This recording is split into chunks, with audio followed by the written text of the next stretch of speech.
Ang walang kapantay na martial god, unang yugto. Kabanata 516, ang katapusan ni Tianfeng. Ang mga tao ay nanatiling hindi gumagalaw, nakatingin sa katawan ni Feng Chen na nilalamon ng apoy sa loob ng banner, walang sino man ang nagsabi ng kahit anong ngunit ang kanilang mga puso ay tumitibok. Siya ay patay na, ang prinsipe ng Tianfeng ay namatay. Di nagtagal, walang natitira sa kanya, ang kanyang katawan ay nilalamon ng apoy at ang kanyang dugong espiritu ay nilamon. Ang ibang mga tao mula sa Tianfeng ay namangha, ang kanilang mga puso ay tumibok, ang kanilang prinsipe ay namatay. Halos lahat ng pinakamalakas na cultivator na dinala mula kay Tianfeng ay patay na. At lahat sila ay pinatay ng isang tao, si Linfeng. Pagkaraan ng maikling panahon, tumigil ang mga hiyawan, naalala ni Linfeng ang kanyang espiritu at nagsimulang lumiit ang banner hanggang sa mawala ito. Si Linfeng ay mukhang pagod na pagod, siya ay ganap na naubusan ng enerhiya. Sa lupa, ang mga tao mula sa Tianfeng ay nagtinginan sa isa't isa at agad na nagsimulang bumalik, gusto nilang umalis. Ang kanilang prinsipe ay patay na, ang pangalawa ay may sugo ay namatay, maging ang pangatlong sugo ay namatay. Ang kanilang pinakamalakas na magsasaka ay namatay na. Wala na silang dahilan upang manatili pa, ito ay hindi katumbas ng halaga. Kinailangan nilang umalis sa lalong madaling panahon kung hindi ay maaari din silang mamatay. Si Linfeng ay malamig na tumingin sa kanila. Saan ka pupunta? Hindi mo ba naisip na medyo huli na kung mag-iisip na umalis? Agad na tumakbo si Linfeng patungo sa mga taong aalis. Ang 9 Heroka skill ay gumawa ng 3,000 pag-ikot sa kanyang katawan, agad na hinampes ni Linfeng ang isa sa mga tumatakas na cultivator. Ito ang ikaapat na sugo ni Tianfeng. Sa kanyang lakas, maaari niyang labanan si Linfeng sa kanyang pagod na estado, ngunit wala siyang ganang lumaban pagkatapos mapanood ang mga nakaraang laban, gusto lang niyang tumakas kasama ang kanyang buhay, ngunit agad siyang inatake ni Linfeng at dinurog ang kanyang bungo, kaawa-awang kamatayan. Nang makita ng iba na namatay na ang ikaapat na sugo, lalo silang nawalan ng gana, gusto na lang nilang tumakas. Gayunpaman, sa sandaling iyon, maraming mga taong nagtatago ang sumugod, na tila ang lahat ay planado mula sa simula. Ang mga taong ito ay pawang nakasuot ng itim na balabal at may hawak na mga sibat sa kanilang mga kamay. Ang kanilang mga nakamamatay na enerhiya ay lubos na brutal. Walang pag-aalinlangan, agad silang sumalakay. Isang nakakatakot na chi ang sumalakay sa kapaligiran, ito ay nakamamatay na chi.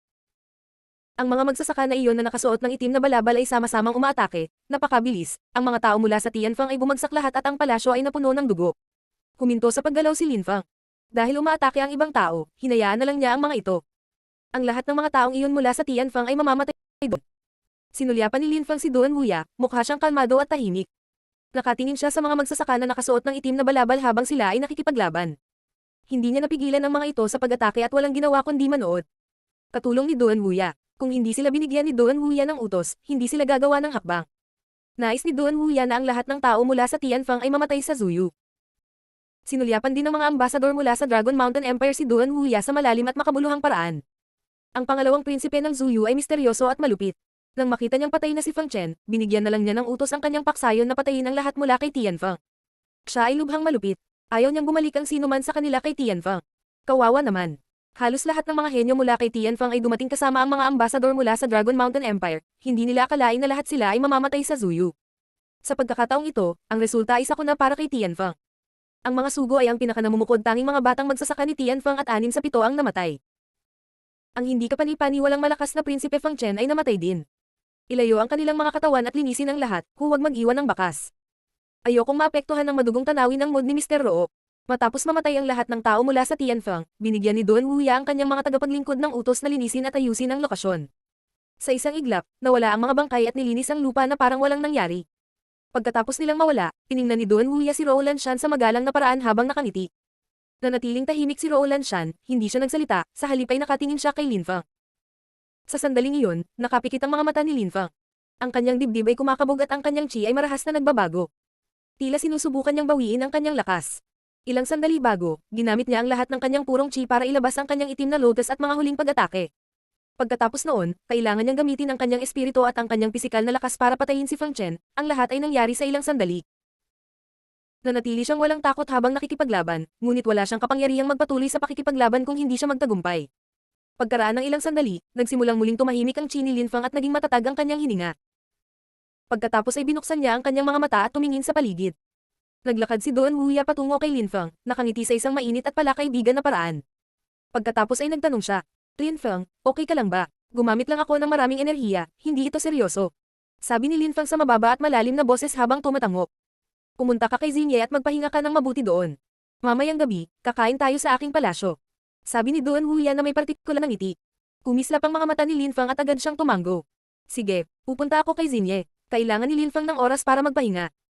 Napakaraming kaaway niya sa lungsod at wala na siyang purong chi na natitira upang labanan sila. Siya ay mahina at ang lakas lamang ng kanyang katawan, kaya't hindi siya makalabas, ang pagharap sa kanyang mga kaaway ay magiging isang sakuna para sa kanya. Kailangan niyang bumawi kaya ang pagpunta kay Xinye ay isang perpektong ideya. Sige. Sabi ni Duan Wuya habang nakangiti at tumatango. Tumingon si Lin Feng at sinabi kay Rou Lanshan. Paumanhin, Mr. Rou. Halika na, binata, magpahinga ka ng mabuti. Hihintayin kong gumaling ka, sagot ni Rou Lanshan habang nakangiti kay Lin Feng sa magalang na paraan. Hindi lang na kailangan niya si Lin Feng na lumahok sa great competition ng Zuyu, makikita niya ang magandang kinabukasan.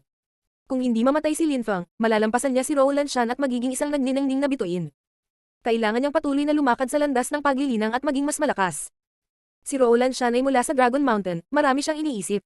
Kapag binigyan niya ng importansya ang isang henyo, hindi siya kailanman nagkamali. Sa kanyang buhay, si Rou Lanshan ay nakakita ng maraming henyo na kalaunan ay nalampasan siya, iginagalang niya ang mga henyo na makakalampas sa kanya. Sa kontinente ng Siyam na Ulap, napaka-normal na malampasan ng iba. Sa kontinente ng Siyam na Ulap, ang mga tao ay hindi kinakailangang igalang ang mga matatanda, ang iginagalang nila ay mga malalakas na cultivator. Pagkatapos noon, umalis si Lin Feng at pumunta sa tirahan ni Duan Xinye. Naglalaro siya ng sitar at nang makita niyang dumating si Lin Feng, labis siyang natuwa. Kaagad niyang isinantibi ang kanyang sitar at tumakbo patungo kay Lin Feng, ngunit agad niyang napansin na siya ay mukhang namumutla at pagod, sumimangot siya sa pag-aalala. Lin Feng, anong problema? Anong nangyari? Tanong ni Duan Xinye habang hinahawakan ang kamay ni Lin Feng. Siya ay labis na nag-aalala. Wala. Pinatay ko lang si Feng Chen at gumamit ng sobrang lakas para gawin iyon. Sabi ni Lin Feng habang nakangiti at umiiling. Pagkatapos ay sinimulan niyang haplasan ang mga pisngi ni Duan Xinye na nagdulot ng mainit na init sa kanyang katawan, napakasarap sa pakiramdam. Sa kontinente ng Siyam na Ulap, dahil ang mga babae ay mga magsasaka, ang kanilang balat ay napakaganda at dalisay. Ang mga kababaihan sa nakaraang mundo ay malayo sa kakayahang makipagkompetensya sa mga babaeng magsasaka na naglinis ng kanilang katawan gamit ang chi. Sila ay tumingin katangi-tangi at maislan. Ito ay talagang ang kaso para sa lahat ng mga magsasaka, kahit na mga lalaki, ngunit lalo na ang mga kababaihan. Si Duan Xinye ay mukhang maislan at maganda. Si Lin Feng, habang hinahaplos ang mga pisngi ni Duan Xinye, ay hindi maiwasang kurutin ang kanyang pisngi na nagpababa ng kanyang ulo ng nahihiya. Nanatili siyang tahimik. Nang makita ni Lin Feng na mukhang mahiyain si Duan Xinye, ngumiti siya sa mas kahanga-hangang paraan. Ang magagandang mata at ngiti ni Duan Xinye ay mas maningning kaysa sa araw. Madali niyang napatahimik si Lin Feng. Hindi lamang ang kanyang kagandahan ay kakaiba ngunit ang kanyang puso ay dalisay din, siya ay lubhang kaakit-akit, nakakabighani at nakakabighani. Pinatay mo ang prinsipe ng Tianfeng, Feng Chen. Biglang nagtanong kay Duan Xinye habang nakataas ang ulo, napagtanto niya lang ang sinabi ni Lin Feng. Tunay nga, nagpadala siya ng mga tao para patayin ako kaya hindi ko siya mabitawan. Ano ang sinabi ng kapatid ko at ng mga tao mula sa Dragon Mountain? Pinatay ng iyong kapatid ang iba at ang mga tao mula sa Dragon Mountain ay walang sinabi. Sabi ni Lin Feng habang nakangiti na nagpaginhawa kay Duan Xinye. Nang makita niya na si Lin Feng ay nababalot ng pawis at ang kanyang damit ay marumi, hindi niya maiwasang sabihin. Lin Feng, pumunta ka sa aking pribadong hot spring at maligo. Kailangan mong magpahinga. Sige. Sabi ni Lin Feng na kumikislap ang mga mata. Nakatingin siya ng diretso kay Duan Xinye kaya napayuko ulit siya, hindi siya naglakas loob na salubungin ang mga mata nito. Ang mainit na bukal na iyon ay ang lugar kung saan siya naliligo araw-araw. Siya ay isang babae, ito ay isang hindi nakasulat na tuntunin na ang mga babae at lalaki ay hindi magsasalo-salo sa mga paligan, ngunit sinasabi niya kay Lin Feng na maligo doon, nangangahulugan ito na mas malapit siya kay Lin Feng kaysa dati. Ngunit ang puso ni Duan Xinye ay kay Lin Feng na, wala siyang pakialam, kahit na siya ay nahihiya. Para kay Lin Feng, handa siyang isuko ang kanyang katayuan bilang isang prinsesa. Hinawakan niya ang braso ni Lin Feng at yamakap sa kanya. Hinahaplos ni Duan Xinye ang braso ni Lin Feng, sa sandaling iyon, ang marangal na prinsesa na si Duan Xinye ay kumikilos tulad ng isang maliit na ibon, siya ay mukhang cute at walang magawa, at ang kanyang ngiti ay maningning. Ang walang kapantay na martial god, unang yugto. Kabanata 517, mga kahalayan. Si Lin Feng ay nakahiga sa mainit na bukal habang ang mainit na tubig ay humahaplos sa kanyang katawan na nagpapasarap sa pakiramdam. Maraming mga batong dalisay sa paligid ng tagsibol. Ang chi ay patuloy na tumagos sa katawan ni Lin Feng na mabilis na napuno ng kanyang mga reserbang chi. Sa sandaling iyon, mahigpit na nakapikit ang mga mata ni Lin Feng. Ang kanyang nagninangas na araw ng cosmos ay nakapalibot sa kanyang matangkad na namumula na katawan, ang kanyang katawan ay nagpapakalat ng pulang ilaw na nagre-refract sa tubig ng mainit na bukal, ito ay tila isang dreamland. Ang hindi alam ni Lin Feng ay sa kanyang katawan, mayroong isang napakakapansin-pansing pattern ng araw at ito ay sumasalamin sa sarili sa tubig. Kasabay nito, ang hindi kapani-paniwalang pisikal na lakas ni Lin Feng ay umiikot din sa kanyang katawan. Bukod sa lakas ng katawan, may nakakapasong init na naging dahilan ng walang tigil na pagsingaw ng tubig. Ang lakas ng katawan at ang kumukulong tubig ay naging dahilan upang mas lumakas ang hangin sa paligid niya. Mabagal na lumipas ang oras at isang nakakatakot na pisikal na lakas ang patuloy na dumadaloy sa katawan ni Lin Feng. May kakaibang bagay na dumadaloy sa loob ng mga ugat at arterya ni Lin Feng, tila kumukulo ang dugo sa kanyang katawan. Kasabay nito, ang isang kakaibang ilaw ay nagsimulang umiikot sa mga ikot. Iyon ay ang 9 Heruka skill na umiikot sa loob ng katawan ni Linfang. Mabilis na pinalibutan ng mga pulang ilaw ang katawan ni Linfang at nagsanib ang 9 Herukas rotations, ito ay lubhang kakaiba. Ang tubig sa paligid niya ay nagsimulang kumulo ng mas mabilis. Ang buong kapaligiran ay napuno ng singaw na naglalaman ng pulang ilaw sa loob. Nararamdaman ni Duan Xingye na nasa kanyang silid ang init na dumadaloy mula sa hot spring. Natigilan siya at naramdaman ang pagtaas ng temperatura, tila tumaas ang temperatura ng hangin sa isang iglap. Ang kanyang maganda at malamlam na mga mata ay nagpakita ng gulat na ekspresyon. Hindi ba nasa hot spring si Linfang? Bakit sobrang init? Nanginginig ang magagandang mata niya habang dahan-daang naglakad patungo sa silid kung saan naroon ang hot spring. Bahagya siyang nag-alinlangan ngunit sa huli ay pumasok pa rin siya sa silid. Pumasok si Duan Xingye sa silid at natulala. Nasa tubig ba talaga si Linfang? Sa sandaling iyon, napakaraming singaw, ngunit nakikita niya ang isang bahagyang nakikitang pattern ng araw. Sa katawan ni Linfang at naaninag sa tubig, naroon ang pattern ng araw na tila umiikot. Mayroong dalawang napakalakas na umiikot sa katawan ni Linfang. Si Duan Xingye ay namangha at napasigaw sa gulat. Anong uri ng kasanayan ang sinasanay ni Linfang? Ano ang maaaring maging sanhi ng kakaibang hitsura niya? Tila siya ay nagsasanay sa paglilinang, ngunit sa lakas ng ilang mga tao nang sabay-sabay. Si Duan Xingye ay kalmadong yumuko sa gilid ng hot spring at nanatiling nakatitig kay Linfang. Nakatingin siya sa kanya katulad ng pagtingin ng isang babae sa kanyang asawa. Nais niya na si Linfang ay laging nasa tabi niya, hahayaan niya itong magtanim ng payapa at magiging masaya na makasama siya, gaano kaganda iyon. Si Linfang ay sumisipsip ng lahat ng chi sa loob ng mga purity stone na parang matako at ang mga ito ay unti-unting nawawala. Ang pisikal na lakas sa katawan ni Linfang ay unti-unting nagsimulang umikot sa mas mabagal na takbo hanggang sa tuluyang idilat ni Linfang ang kanyang mga mata, ang matalim na nakakasilaw na mga ilaw ay kumikislap sa kanyang mga mata. Ang isang bahagi ng lakas mula sa espiritu ng dugo na iyon ay hinigop ng aking celestial fang spirit habang ang isa pang bahagi ay itinurok sa aking katawan. Ngunit ang espiritu ng dugo na iyon ay hindi tugma sa aking dugo, kaya hindi ko ito magagamit, gayunpaman ito ay lubhang kapakipakinabang. Nakatulong ito sa akin na paikutan ng 9 Heruka skill, sa tulong nito ay nakuha ko ang lakas ng 3,800 rotations. Sa isip ni Linfang habang nakakuyom ang kanyang kamao at naglalabas ng basag na tunog. Isa pang 200 pag-ikot at si Linfang ay magkakaroon ng lakas ng 4,000 pag-ikot, madali niyang matatalo ang mga cultivator ng ikalimang Zuan Chi layer gamit ang kanyang pisikal na katawan. Inangat ni Linfang ang kanyang ulo at nakita si Duan Xingye, pagkatapos ay ngumiti siya at sinabing, "Nakasilip ka sa akin. Naramdaman ko na lang na sobrang init dito kaya pumunta ako para tingnan." "Hindi kita sinilip," sabi ni Duan Xingye na ang mga pisngi ay naging maliwanag na pula. Masisira na sana siya ng mukha kung aminin niyang sinisilip niya si Linfang habang naliligo ito, ngunit napagtanto niyang nakasilip siya ng walang malay. Hindi man lang niya naisip na sinisilip siya nito. "Kalmado kang nakayuko dyan, kaya kanina ka pa, pinagmamasdan ako. Kung hindi sumisilip iyon, ano iyon?" Nang makita ni Linfang na namumula si Duan Xingye, hindi niya maiwasang asarin siya habang tumatawa. Mas lalong namula ang pisngi ni Duan Xingye sa sandaling iyon. Hindi niya alam kung ano ang sasabihin. "Xingye, ayaw mo ba? Halika at samahan mo akong maligo," sabi ni Linfang sa nanginginig na boses. Napakurap si Duan Xingye at tinitigan si Linfang ng nanlalaking mata. Agad siyang tumalikod at tumakbo palayo, malakas ang kabog ng dibdib niya. Si Linfang ay napakalazwa. Nang makita ni Linfang si Duan Xingye na tumakbo palayo, ngumiti siya. Tumayo siya at sobrang ginhawa ng katawan niya. Umakyat si Linfang mula sa hot spring, nagsuot ng ilang damit at tinungo ang silid ni Duan Xingye. Sa sandaling iyon, ang mukha ni Duan Xingye ay pulang-pula pa rin. Mukha siyang cute at nakakabighani. Napansin ni Linfang na hindi naglakas loob na tingnan siya ni Duan Xingye sa mga mata. Malinaw na naiintindihan niya na si Linfang ay gumagawa lamang ng malalaswang biro, ngunit ang mga uri ng maruruming biro ay hindi nakapagpasaya sa kanya, ito ay talagang kabaligtaran, siya ay natutuwa. Bahagya pa siyang natukso.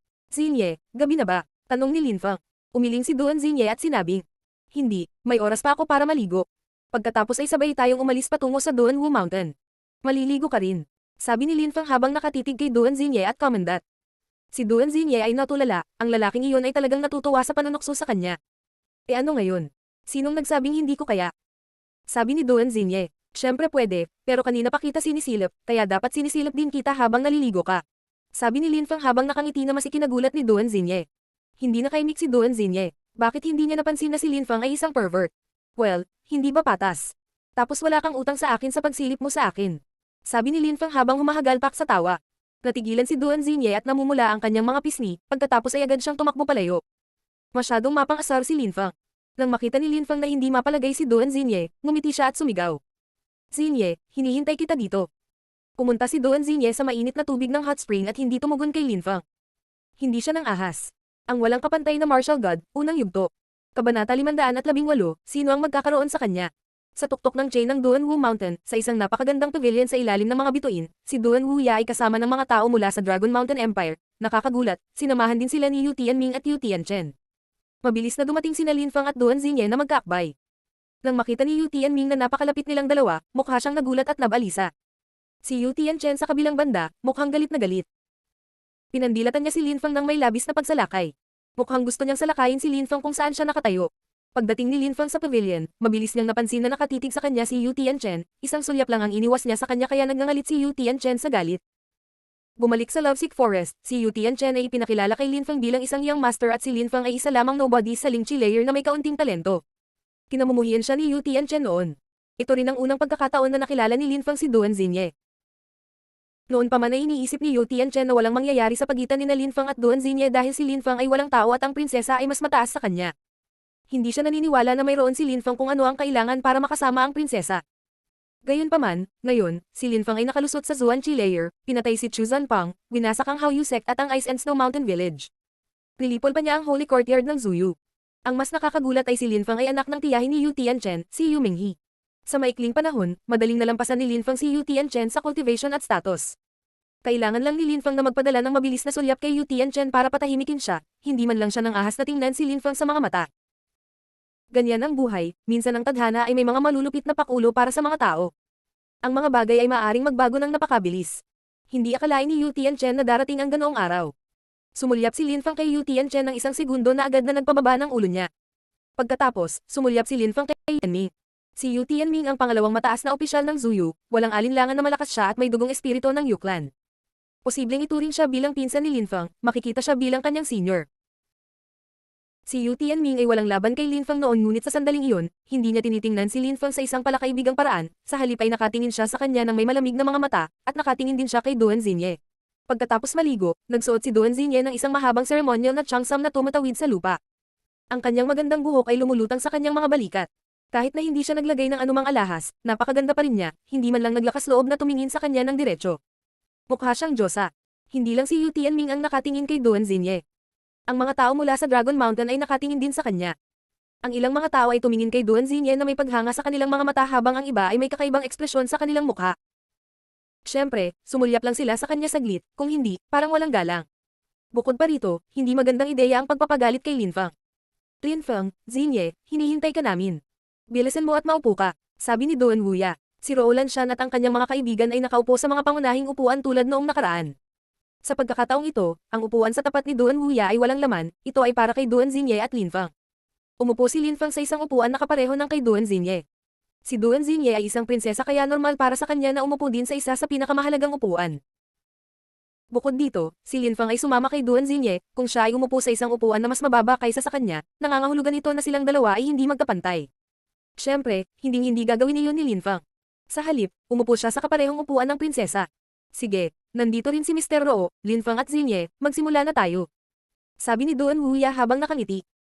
Bahagyang tumango si Rowland Shan at may mga katulong kaagad na nagdala ng pagkain at inilagay ito sa redwood table habang magalang na nakayuko sa harap ng bawat bisita. Mr. Roo, sa mga araw na ito ay hindi ako naging mabuting host.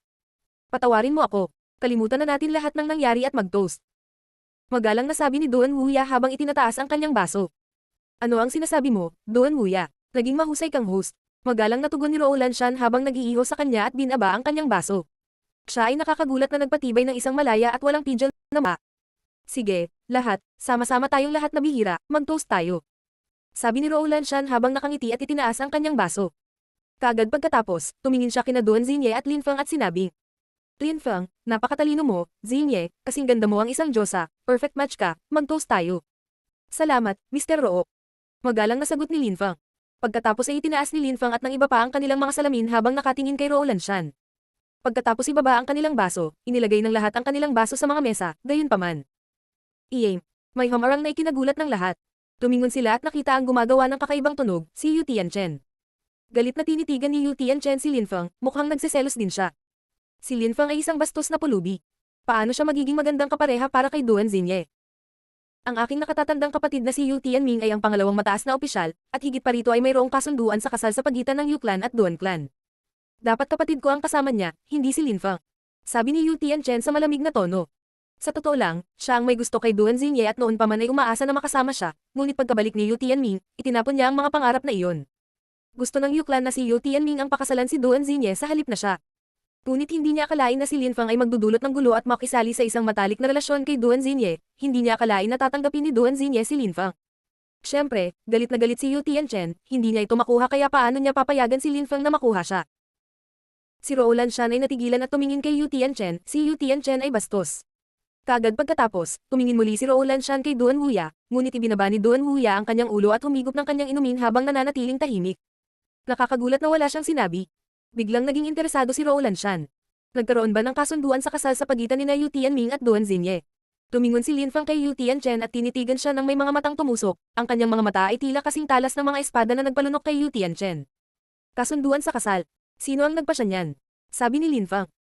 Dahil kasama niya si Duan Xingye, paano niya hahayaan ng ibang tao na masira ang imahe niya?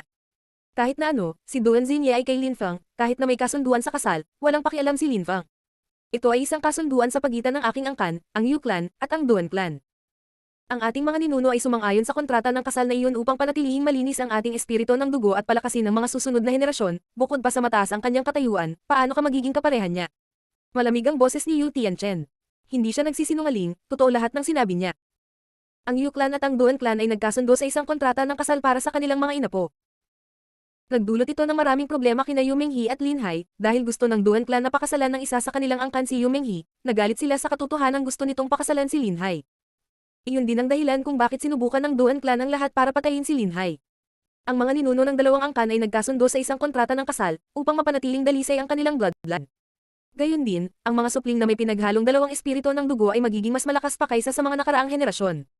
Gusto mo bang ikumpara ang ating dugo at makita kung sino ang mas dalisay? Gusto mo bang makita kung sino sa atin ang may mas malakas na espiritu ng dugo? Sabi ni Lin Fang sa malamig na tono. Si Yu Tianchen ay natulala. Sa katunayan, si Lin Fang ay mayroon ding makalangit na espiritu ng dragon, namana niya ito kay Yu Menghe. Sa mga tuntunin ng linya ng dugo at espiritu ng dugo, si Lin Fang ay mas malakas kaysa kay Yu Tianchen. Si Yu Tianchen ay hindi maaaring makipagkompetensya kay Lin Fang sa anumang paraan. Hindi ka miyembro ng Yu clan. Sabi ni Yu Tianchen habang hinihila ang mahabang mukha. Malamig na umungol si Lin Fang at sinabi. Hindi ko sinabi na miyembro ako ng Yu clan. Sinabi mo lang na ang marriage contract ay tungkol sa pagpapanatiling dalisay ng parehong bloodline, dahil iyon ang kasunduan, member man ako ng Yu clan o hindi ay walang kinalaman sa marriage agreement. Ako ang may pinakamalinis na dugo sa henerasyong ito ng Yu clan, kung hindi ako magandang kapareha para kay Duan Xingye, kung gayon sino sa Yu clan. Agresibong sabi ni Lin Fang. Sino sa Yu clan ang maaaring maging mas mahusay na kapareha para kay Duan Xingye? Sa sandaling iyon, kailangang makipagpunyagi si Lin Fang, kung hindi niya ipaglalaban ang kanyang sarili at si Duan Xingye, iisipin ng lahat na si Lin Fang ay isang talunan, at ito ay isang kahihiyan para sa kanya. Sa makatuwid, kinailangan ni Lin Fang na kumilos ng agresibo. Sa sandaling iyon, hindi alam ni Yu Tianchen ang sasabihin at hindi man lang naglakas loob na tumingin kay Lin Fang. Anong biro? Paano magiging mas mahalaga ang marriage contract kaysa sa wish ni Xingye? At saka, kung ang lahat ng tao sa Yu clan ay mahina ang kalooban tulad mo, ano? Dahil sa kontrata ng kasal, dapat magpakasal si Xingye sa isang talunan. Iyan ba ang ibig mong sabihin? Idinagdag ni Lin Fang, ang kanyang mga salita ay parang mga espada. Itinaas ni Yu Tianchen ang kanyang kamay at tinitigan si Lin Fang. Pagkatapos ay itinuro niya si Lin Fang at sinabing, Ikaw, tigilan mo yan. Hindi pa tapos si Yu Tianchen nang sumigaw si Lin Fang ng galit na galit habang naglalabas ng napakapangit na nakamamatay na enerhiya na bumagsak sa braso ni Yu Tianchen, nanginginig siya mula ulo hanggang paa. Naka-project patalikod ang braso niya at parang nasusuka siya. Ang walang kapantay na martial god, unang yugto. Kabanata 519, pag-aaway dahil sa isang babae. Si Yu Tianchen ay mukhang malungkot, humahatak siya ng mahabang mukha at nakatitig kay Lin Fang. Si Lin Fang ay sumigaw lamang ng dalawang salita at si Yu Tianchen ay natakot sa kamatayan. Napatras pa ang braso niya. Nawala lang ang mukha niya. Kinalma ni Lin Fang ang kanyang sarili at inalala ang kanyang nakamamatay na enerhiya pabalik sa kanyang katawan. Pagkatapos ay tumingin siya kay Yu Tianchen sa mapanuksong paraan. Sabi ko mahina ka, hindi ako nagkakamali, basura ka, sabi ni Lin Fang habang malamig na nakangiti. Ang mukha ni Yu Tianchen ay lalong naging kakilakilabot. Hindi niya mapabulaanan ang mga salita ni Lin Fang. Takot na takot siya. Paano niya matatanggihan ang mga salita ni Lin Fang? Lin Fang, itigil mo na ang pang-api kay Yu Tianchen. Sabi ni Yu Tianming habang nakatingin kay Lin Fang. Alam mo na kung sino ang nagsimula nito. Banibuli ko siya kasi sinubukan niya muna akong i-bully. Malamig na sabi ni Lin Fang. Pagkatapos ay nagpatuloy siya. Mas matanda siya sa akin at hindi siya kasing tapang ko. Siya ay isang aksaya ng espasyo. Tinatawag niya akong pulubi, hindi ba kahihiyan sa akin iyon? Ano ba kasing ginagawa niya dito? Hindi man lang siya dapat pinayagang umupo sa amin. Isa siyang kahihiyan sa Yuklan. Sabi ni Lin Feng na ang mga salita ay kasing talis ng mga karayom. Nagkatinginan sina Yu Tianming at Yu Tianchen habang nananatiling tahimik.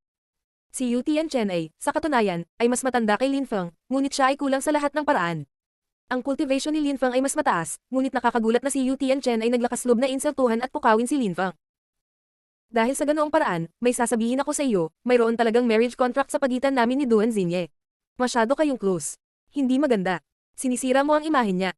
Sabi ni Yu Tianming na ikinagulat ni Lin Feng. Hinatak ni Lin Feng ang mahabang mukha at sinabi, sino ang nagpasya na pakasalan mo si Xinye? Si Xinye mismo. O ang iyong angkan, ang Yuklan. Ngayong gabi, pumunta ako dito para pakasalan siya. Sabi ni Yu Tianming habang nakatitig kay Lin Feng.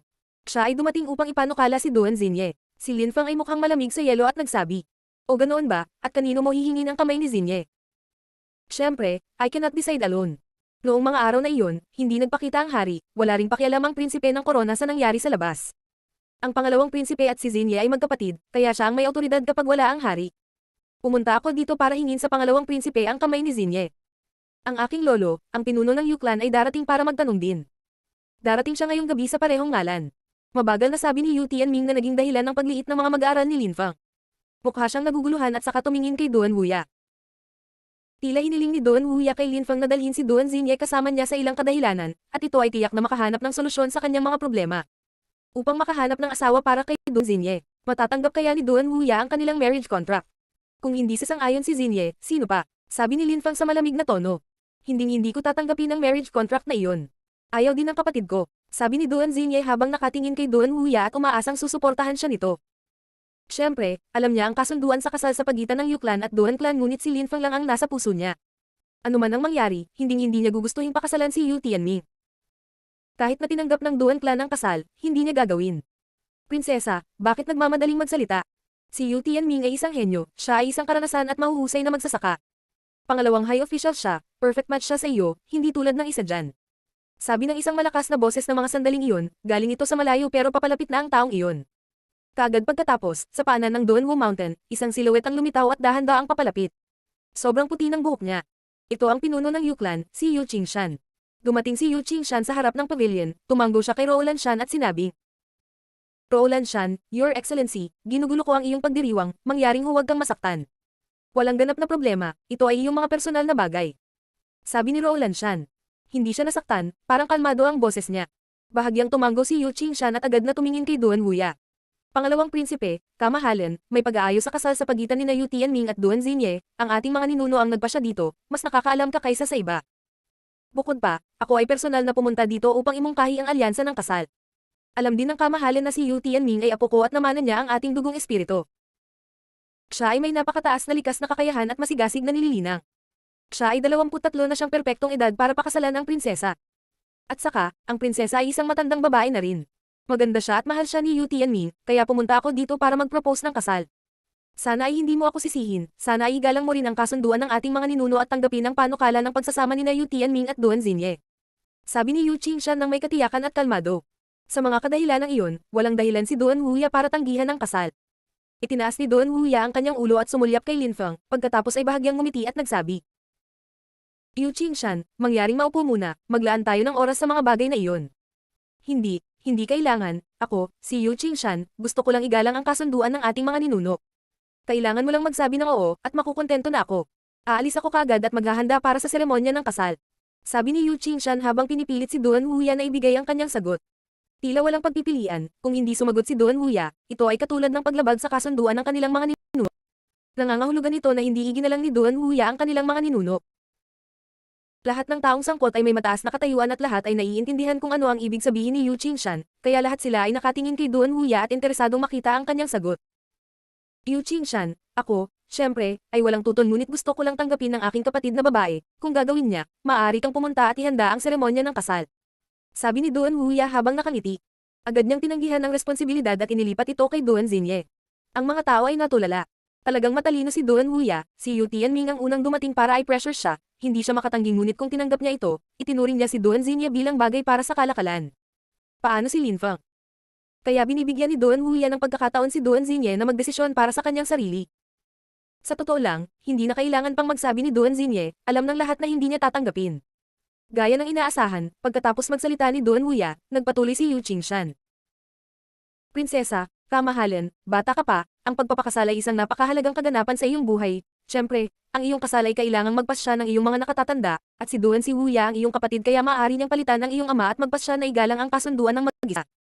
Hindi ako makapag-decide ng mag-isa, masyadong importante sa isang bagay. Kung papayag ang kapatid ko, wala akong tutol, gaya ng sinabi ko. Sabi ni Duan Wuya na sinusubukang umiwas muli. Hindi siya direktang sumangayon at nananatiling neutral. Wuya, bakit ka nag-aaksaya ng oras? Sabi ni Yu Qingshan, hindi niya mapalampas ang pagkakataong ito. Bukod dito, sa pagtingin kay Duan Xingye na nakaupo kasama ni Lin Feng, alam niyang kung tatanungin siya nito, hindi niya tatanggapin kahit natanungin siya nito, tatakas sana si Duan Wuya sa lahat ng responsibilidad. Tumanggi siya, hindi mo ba naiintindihan? Sabi ni Lin Feng sa sandaling iyon habang inilalagay ang kanyang baso sa mesa na may mabigat na impluwensya. Nakatingin siya kay Yu Qingshan na may malamig na mga mata. Si Yu Qingshan ay kanyang lolo, sa dugo. Si Yu Qingshan ay lolo rin ni Yu Tianming, sa dugo. Ngunit sa sandaling iyon, tinutulungan niya si Yu Tianming, ang kanyang apo, na nakawin ng kay Lin Feng, ang babae ng isa pa niyang apo. Parang nakakabaliw pero nangyayari talaga. Emph. Sumimangot si Yu Qingshan at sumulyap kay Lin Feng, mukhang nagalit siya, pagkatapos ay sinabi niya. Kailan ka namin hiningi ng opinyon mo? Kinakausap mo ang magiging asawa ko, ako, syempre, may karapatan magsalita. Pumunta ka dito para mag-propose ng marriage alliance, pwede ko ding hilingin sa nanay ko na pumunta at mag-propose ng marriage alliance. Sa sandaling iyon, ano ang gagawin mo? Sabi ni Lin Feng sa malamig na tono. Kung si Yu Minghe ay dumating upang magmungkahi ng isang alyansa sa kasal, ang sitwasyon ay magiging magulo. Mawawala ng mukha si Yu Qingshan. Nang marinig ni Duan Xingye kung gaano ka-agresibo si Lin Feng, ngumiti siya, bukod pa sa inamin na niya na siya ang kanyang magiging asawa. Gusto mo talaga ng gulo? Walang silbi ang pagpapadala ng apo mo dito para ipaglaban siya. Sabi ni Lin Feng sa tono ng biro habang ipinipilit ang salitang apo.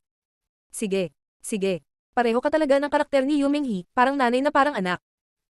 Sabi ni Yu Qingshan, hindi siya mukhang galit, tumingin siya kay Duan Wuya at sinabi. Wuya, ako, si Yu Qingshan, gustong makarinig ng isang pangungusap. Wuya, sasabihin mo ba sa akin kung igagalang mo ang kasunduan ng ating mga ninuno o hindi? Ang walang kapantay na martial god, unang yugto. Kabanata 520, Lason. Wuya, sabihin mo sa akin kung igagalang mo ang kasunduan ng ating mga ninuno o hindi.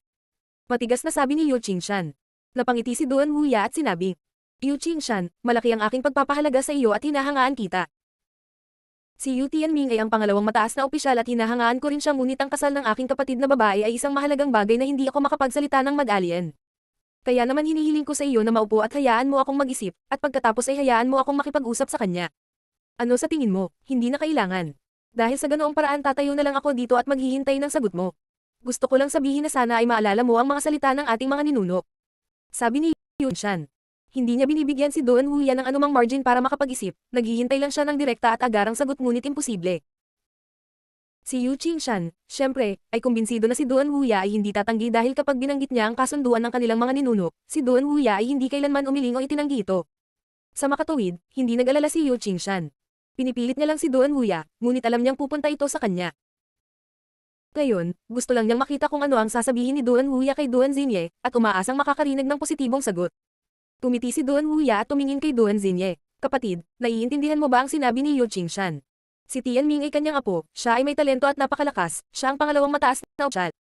Ano sa tingin mo ang tungkol sa alyansa ng kasal? Nagtanong si Duan Wuya kay Duan Xingye. Walang imak ang lahat. Sa sandaling iyon, nakaupo si Duan Xingye kasama ni Lin Feng, ang pagtatanong sa kanya ay isang pagmamalabas, paano niya matatanggap? Si Duan Xingye, may gusto siyang sabihin ngunit muli siyang pinutol ni Duan Wuya. Lin Feng, dahil walang sinasabi ang kapatid ko, na naiintindihan ko, gusto kong tanungin ka, ano ang palagay mo tungkol dito? Ang mga bisita ay natulala at tumingin kay Lin Feng. Si Lin Feng ang mahalagang elemento sa sandaling iyon. Pagkatapos ng lahat, siya ay kasama niya, bukod pa, si Yu Qingshan ay kanyang lolo, si Lin Feng ay kamag-anak sa lahat ng partido. Sa sandaling iyon, si Duan Xingye, tulad ng iba, ay nakatingin kay Lin Feng. Gusto niyang marinig kung ano ang sasabihin ni Lin Feng kay Duan Wuya. Nanatiling tahimik si Lin Feng ng ilang segundo at sumagot, habang sinusulyapan si Yu Qingshan. Akin si Xingye, malamig ang boses ni Lin Feng. Siyempre, kailangang patunayan ni Lin Feng na siya ay determinado, hindi niya kayang mag-alinlangan at walang determinasyon. Kailangan niyang ipakita na handa siyang gawin ang lahat para manatili siya. Dahil tinanggap na niya ito, kailangan niyang laban. Hindi niya matolerate na may ibang nagtatangkang nakawin ang babae niya. Hindi na niya kailangan pang magsalita, sapat na malinaw ang opinyon ni Lin Feng. Si Duan Xingye ay kanyang babae, kaya agad na naging imposible ang alyansa sa pagitan ni Yu Tianming at Duan Xingye. Matigas ang tono ng pananalita ni Lin Feng at naramdaman ng lahat ang tibok ng kanilang puso. Si Lin Feng ay napaka-agresibo at matapang. Sa harap ng pangalawang prinsipe, sa harap ni Yu Qingshan, nang ahas siyang sabihin na si Duan Xinye ay kanyang babae. Napuno ng tapang ang pangungusap na iyon. Hindi ganoon kadaling magsabi ng ganoon, lalo na sa ilalim ng ganoong kabigat na pressure. Nang marinig ni Duan Xinye ang simpleng pangungusap ni Lin Feng, napuno siya ng tiyaga, habang lumitaw ang isang masaya at maningning na ngiti. Pagkatapos ay lumapit siya kay Lin Feng at hinawakan ang braso nito, para makita ng lahat.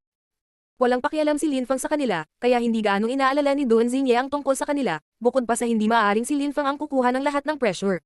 Maraming tao ang nakaramdam ng inggit at inggit nang makita nila kung gaano kalapit sina Lin Feng at Duan Xinye, lalo na si Yu Tianchen. Ang kanyang mukha ay lalo na malungkot. Hinahatak din ni Yu Tianming ang mahabang mukha. Alam ni Duan Xinye ang tungkol sa kasunduan sa kasal ngunit napakalapit pa rin niya kay Lin Feng. Bukod sa harap ng lahat, pinapahiya niya si Yu Tianming. Nakatitig si Yu Qingshan kay Lin Feng, ang kanyang apo. Bamantong hininga siya.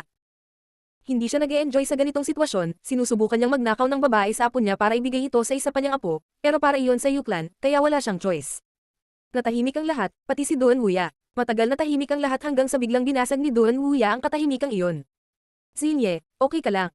Ang mga tao ay namangha at tumingin kay Duan Xinye. Nang mga sandaling iyon ay namumula na ang kanyang mukha, pati ang kanyang noo, parang may sakit. Ha? Ano ang nangyayari? Maraming tao ang namangha. Maganda ang hitsura ni Duan Xinye kanina, walang kakaiba, ngunit bigla siyang naging sobrang pula at sakit. Ito ay napakakakaiba. Xinye, anong nangyayari sa'yo? Tanong ni Lin Feng nang mapansin niya ang pamumula ni Duan Xinye. Ang mga cultivator ay may napakalakas na katawan, lalo na tumaas ang antas ng kanilang paglilinang. Matapos makapasok sa layer ng Ling Chi, ang magkasakit ay halos imposible, lalo na nang walang dahilan. Kahit na hindi ganoon kataas ang cultivation level ni Duan Xinye, nakalusot pa rin siya sa Ling Chi layer matagal na ang nakalipas. Walang natural na maaaring mangyari sa kanya. Dalawa lang ang dahilan, may nalusan sa kanya o hindi sinasadyang nalusan niya ang sarili.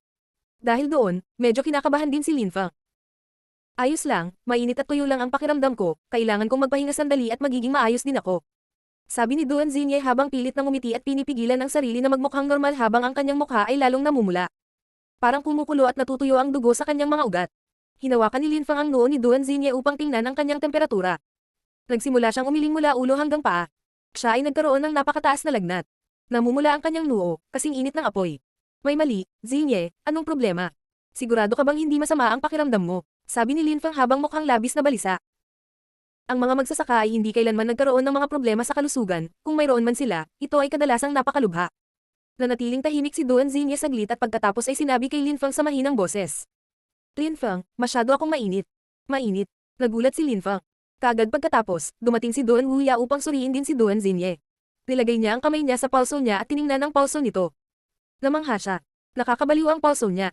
LN Feng, anong ginawa mo kay Xinye? Galit na sigaw ni Duan Wuya na ikinagulat ni Lin Feng. Ano ang ginawa niya kay Duan Xinye? Paano siya makakagawa ng kahit ano sa kanya? Nagulat din ang mga tao. Hindi nila kailanman inasahan na biglang magagalit si Duan Wuya kay Lin Feng. Walang naging problema sa pagitan nila, palagi silang magkakaibigan. Kahit na mahina si Lin Feng, pinrotektahan siya ni Duan Wuya at iginawad pa sa kanya ang titulong marquis, at siya pa nga ang nagbigay sa kanya ng 5th ng Yangzhou. Dapat mong sabihin. Ano ang problema sa kanya, bakit siya may sakit? Sabi ni Lin Feng sa malamig na pagpapaalis. Nabalisa siya. Xinye, siya. Hindi na makapagsalita si Duan Wuya, nauutol na siya. Pagkatapos ay idinagdag niya sa malamig na tono. Buong araw mo siyang kasama, at pagkarating ni Yu Qingshan, bigla siyang nagkasakit, binigyan mo siya, dapat mong sabihin sa akin ang totoo. May binigay sa kanya. Ang mga tao ay namangha. Sa sandaling iyon, mahigpit na hawak ni Duan Xinye ang braso ni Lin Feng. Pulang-pula ang kanyang mukha at malabo ang kanyang paningin. Nanginginig ang mga tao mula ulo hanggang paa at ang ilan ay talagang napukaw sa mukha ni Duan Xinye. Nagkaroon sila ng malalaswang ideya. May binigay sa kanya. Naglakas loob si Duan Wuya na sabihin iyon. Ang mga tao ay nanginginig at biglang naisip ang tanging posibilidad. May lihim na nagbigay kay Duan Xinye ng tableta. Bukod dito, ito ay isang lubhang lason. Iyon ay isang masamang balak, ngunit malamang na nakalkula ng taong iyon ang lahat ng bagay, kaya ang mga epekto ng tableta ay magsisimula pagkatapos ng pagdating ni Yu Qingshan. Hindi nakakagulat na galit si Duan Wuya kay Lin Feng. Lin Feng, ang init na tawan ko, sabi ni Duan Xinye habang umaakyat sa Lin Feng. Nang aakit ang boses niya. Nang marinig ni Lin Feng si Duan Wuya, halatang naiintindihan niya kung ano ang nangyayari. Ang mukha ni Lin Feng, sa isang iglap, ay naging malamig. Nakapagtataka, may gumawa ng ganoong kasamaan at kahalayan kay Duan Xinye.